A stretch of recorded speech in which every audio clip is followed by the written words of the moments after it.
Hello friends, आज हम बात करेंगे यूनिट नंबर 12 के बारे में, जिसका नाम है विवाह और पलायन।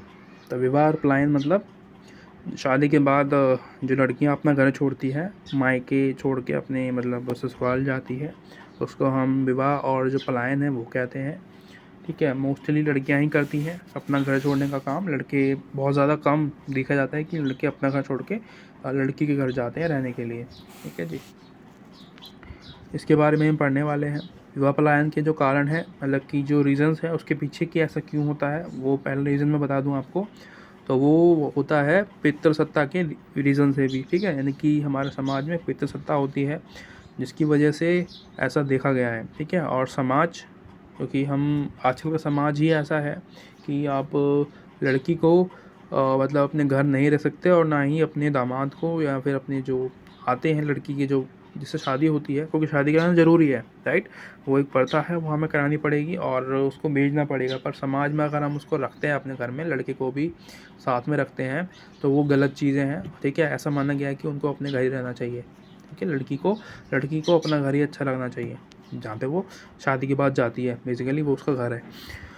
ठीक है जी, तो ये रीज़न्स हैं। और उसके अलावा और कोई रीज़न बताऊँ मैं तो अंतर्विवाह और बाहर विवाह है। ठीक है जी, तो ये भी है। बाहर विवाह में जो लड़कियां होती हैं वो अपने समूह से बाहर जाके उनको रहना पड़ता है। ठीक है, उस लड़के के साथ जिसके साथ वो साथ फेरे लेती है। बाहर विवाह पलायन की अंतर क्षेत्रीय विभिन्नताएं, इसमें क्या है, पलायन का सबसे बड़ा जो कारण है वो है विकास की विषमताएं और भिन्नताएं। मतलब भारत में दो तरह के विवाह देखे जाते हैं, पहला नज़दीकी विवाह और दूसरा दूर का विवाह। ठीक है, नज़दीकी विवाह में क्या होता है, लड़की और जो लड़का होता है पहले से ही एक दूसरे को जानते हैं। पर जो काफ़ी दूर वाला विवाह होता है उसमें वो दोनों एक दूसरे को नहीं जानते। ठीक है, वो अनजान होते हैं। तो ये क्या है, अंतर क्षेत्रीय विभिन्नताएं हैं ये पलायन की, विवाह की जो बात होती है। ठीक है जी, तो तुर्की की विवाह में देख लिए। जानने का मतलब लव मैरिज और एक अरेंज मैरिज, तो ये इंग्लिश में ऐसे ही बोलते हैं इसको। विवाह पलायन के सकारात्मक और नकारात्मक पहलू, तो ये दोनों तरीके के पहलू होते हैं विवाह के बाद जो हम पलायन करते हैं। ठीक है, पहला जो हमारा एक इन्वायरमेंट था, यानी कि लड़कियों के बताऊं मैं, तो वो चेंज हो जाता है। ठीक है, लड़कियों का जो इन्वायरमेंट होता है, पहले वो अपने घर में रहती है, अपना खुद का घर, पर फिर बाद में जाके वो अपने पति के घर रहती है, जिससे वो शादी करती हैं तो इन्वायरमेंट चेंज हो जाता है, उनकी नागरिकता बदल जाती है। ठीक है, कभी कभी नागरिकता बदलना मतलब अपना देश छोड़ के दूसरे देश जाना पड़ जाता है। ठीक है जी, उसके बाद शोषण का सामना करना पड़ता है उनको, और किसी और देश में जाके वो कभी कभी फंस भी जाती हैं। उसके अलावा उनसे मनचाहा काम कराना। ठीक है जी, लड़कियों को झांसा वगैरह देना, ये आम प्रचलन है आजकल। आप बहुत सारी न्यूज़ पढ़ते होंगे जिसमें ये सब चीज़ें देखी जाती हैं कि लड़कियों को झांसा दिया गया इस तरीके से। और